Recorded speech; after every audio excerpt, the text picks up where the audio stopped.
ကံတရားဆိုတာစေတနာကိုပြောတာအဲ့ဒီစေတနာကိုပဲစောစောကဘုံဘုံကစိတ်ထားဆိုတဲ့စကားလုံးလေးသုံးပြီးတော့ပြောတာ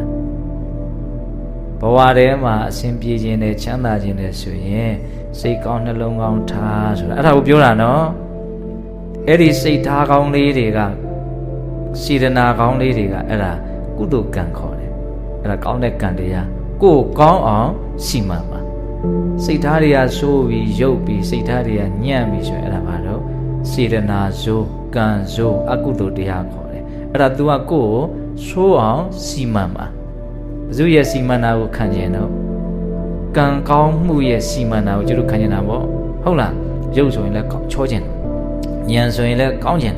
အသက်ဆိုရင်လည်းရှည်ကျင်ကျန်းမာရေးဆိုရင်လည်းကောင်းကျင်လူကြီးလူကင်းလည်းများကျင်အဲ့လိုဆိုရင်ကျတို့ဘာလုပ်မလို့